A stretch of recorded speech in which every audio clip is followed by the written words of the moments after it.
हाय दोस्तों, लोकगीत बार मिथिलेश मिश्रा में आपका स्वागत है। नमस्कार। अगर मैं एक गीत गाने जा रही हूँ, अगर आपको अच्छा लगे मेरा वीडियो लाइक और शेयर सब्सक्राइब कीजिएगा। धन्यवाद।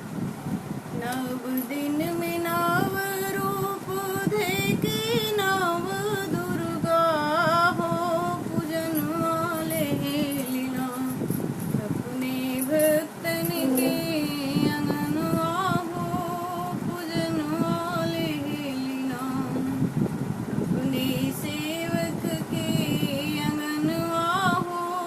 पूजन वाले लीला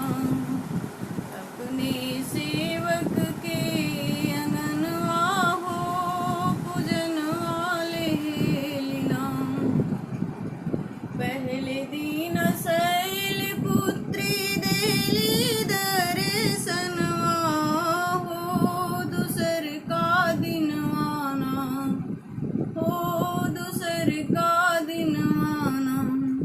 ब्रह्मचरणी के यवनवा हो दूसर का दिनवाना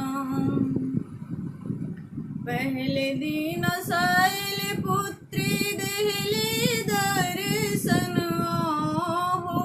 दूसर का दिनवाना शैल ब्रह्मचरणी के यवनवा हो दूसर का दिनवाना ब्रह्मचरणी के यवनवा हो दूसर का दिनवाना तीसरे दिन आयावस चंद्र घंटाया है नमो सिंह वहिनी अहीना तीसरे दिन आवस चंद्र घंटाया है नमो सिंह वहिनी अहीना भक्ति गावेला भजनवा सिंह वहिनी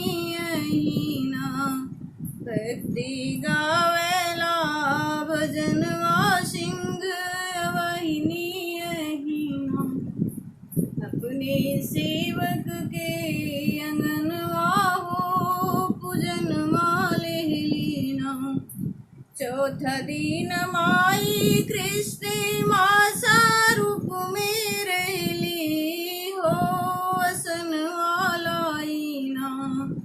चौथा दिन माई कृष्ण मासा रूप में रहली हो असन वालाईना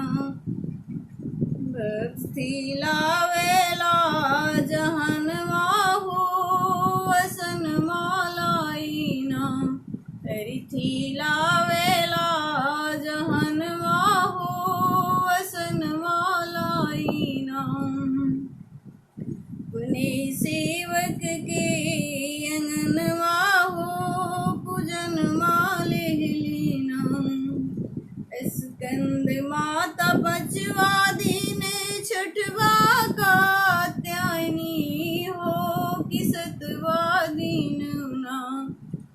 स्कंद माता पचवा हो कि छठवा कात्यायनी हो किसतवा दिन ना काली रात्रि के यवनवा हो किसतवा दिन ना अपने सेवकन के अंगनवा हो पूजन माले लीना अष्टमी के महागौरी नवमी सिद्धि दात्री हो भवनवा बीचेना अष्टमी के महागौरी नवमी सिद्धि दात्री हो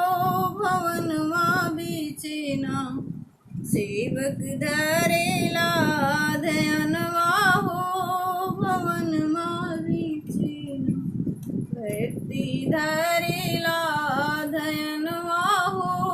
भवनवा बीचेना नव दिन में नव रूप धैके नव दुर्गा हो भवनवा बीचेना देली माई दर्शनवा हो अंगनवा बीचेना